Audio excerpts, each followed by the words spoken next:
Bismillah, wassalatu wassalamu ala rasulillah, wa ala alihi wa ashabihi wa man wala. Para pendengar yang dirahmati Allah Subhanahu wa Ta'ala, Assalamualaikum warahmatullahi ta'ala wabarakatuh. Semalam saya bincangkan peristiwa perjanjian Hudaibiyah secara ringkas. Saya tegaskan bagaimana peristiwa Hudaibiyah ini yang menyebabkan para sahabat dan umat Islam berasa sedih, hampa dan terhina, sebenarnya tersirat padanya hikmah yang Allah siapkan untuk umat Islam. Peristiwa Hudaibiyah menunjukkan kepimpinan dan visi Rasulullah sallallahu alaihi wasallam dalam membangunkan dan menyatukan masyarakat ketika itu. Ketika umat Islam berasa sedih dan hampa, ketika mereka berasa hina, Allah Subhanahu wa taala tegaskan, "Huwallazi anzala as-sakinata fi qulubil mu'minin liyazdadu imanan ma'a imanihim. Walillahi junudus samawati wal ard wa kana Allahu aliman hakima." Yang bermaksud, Dialah yang telah menurunkan ketenangan ke dalam hati orang-orang mukmin untuk menambah keimanan atas keimanan mereka yang telah ada. Dan milik Allah lah bala tentera langit dan bumi, dan Allah Maha mengetahui, Maha bijaksana. Benar apa yang Allah nyatakan, Dialah Allah yang Maha mengetahui, yang Maha bijaksana. Allah mencampakkan ketenangan dalam jiwa orang-orang yang beriman. Orang yang beriman sentiasa berasa tenang, optimistik dan tidak putus harapan. Kesusahan dan kesedihan yang mereka lalui adalah peluang dan sebab kepada keyakinan dan ketenangan ini. Sakinah atau ketenangan ini juga boleh ditafsirkan sebagai rasa confidence atau yakin diri umat Islam. Bila kita yakin dengan pendirian kita, keputusan yang kita buat yang berdasarkan kepada kefahaman sebenar akan prinsip dan sistem nilai Islam, bila kita mampu melihat pada maslahat dan kebaikan jangka panjang dan bukan hanya kepuasan sementara, ia memberi kita ketenangan atau sakinah. Kita perlu membuat keputusan-keputusan sukar dan tidak popular, tetapi dipandu prinsip umum Islam dan memahami tujuan-tujuan umum dan sistem etika Islam, memberi kita keyakinan atau confident dalam melalui kehidupan beragama kita. 2 Ramadan telah berlalu. 2 Ramadan yang sulit yang tidak pernah kita lalui. Ramadan di tengah-tengah pandemik COVID-19. Kita telah merasakan kesempitan dan kesedihan tidak dapat ke masjid menunaikan salat Jumaat, salat tarawih dan kemudian salat hari raya kita di masjid. 2 tahun kita tidak dapat menunaikan haji. Bahkan selama 2 tahun lalu, ibadah kita di masjid amat terbatas kerana langkah-langkah keselamatan. Terasa seolah-olah kehidupan beragama kita terjejas di pandemik ini. Ada antara kita rasa marah kerana pandemik ini, kerana langkah-langkah keselamatan ini. Ada antara kita juga yang membuat spekulasi bahawa ini semua adalah konspirasi musuh-musuh Islam. Ada antara kita yang menuding jari dan menyalahkan berbagai pihak.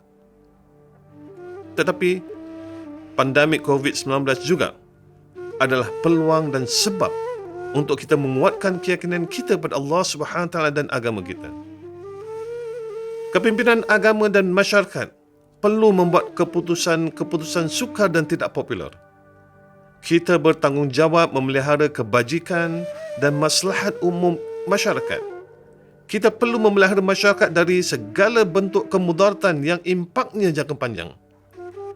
Namun, ini semua didasarkan atas prinsip-prinsip umum Islam, tujuan-tujuan syariah dan memahami tujuan agama tanpa mengabaikan prinsip syurah atau berkonsultasi.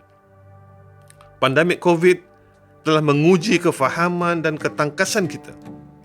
Alhamdulillah, kita telah melalui ujian getir ini sebagai satu kepimpinan dan masyarakat.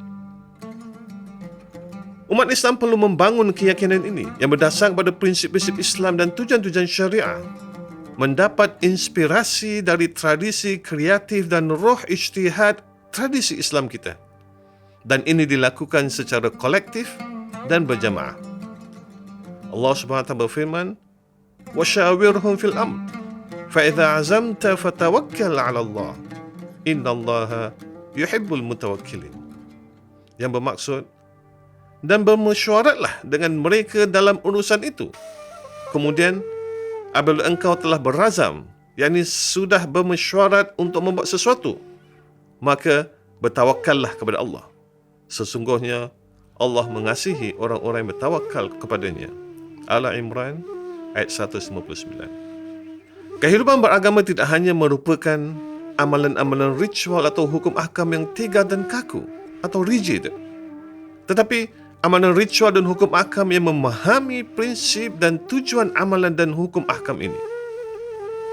Pengalaman pandemik 2 tahun lalu telah mendidik kita sebagai kepimpinan dan masyarakat akan prinsip dan nilai-nilai ini. Ia menguji kefahaman dan ketangkasan kita. Ia memberi peluang kepada kita membangunkan keupayaan-keupayaan ini dan mendidik minda dan jiwa kita agar yakin. Dan ini kemudian memberi ketenangan atau sakinah dalam kehidupan beragama kita. Ketenangan dan confident ini akan menambah keimanan atas keimanan kita. Dan kita harus beriman bahawa bagi Allah tentera di langit dan bumi. Dan kita harus beriman bahawa sesungguhnya Allah Maha mengetahui. Dia mengetahui keadaan kita. Dia mengetahui usaha dan ijtihad kita demi memelihara tujuan-tujuan syariah. Dan sesungguhnya Dia Allah Maha bijaksana ketika Dia menurunkan ujian ini dan ketika Dia Allah menurunkan perintah-perintahnya. Kini kita berada di Ramadan ketiga dalam pandemik ini. Alhamdulillah, Ramadan kali ini lebih baik dari 2 Ramadan lalu. Marilah sama-sama kita terus membina keyakinan ini. Kita berdoa kepada Allah Subhanahu wa taala agar mencampakkan ketenangan atau sakinah di dalam jiwa-jiwa kita. Allahumma amin. Selamat berbuka puasa. Assalamualaikum warahmatullahi taala wabarakatuh.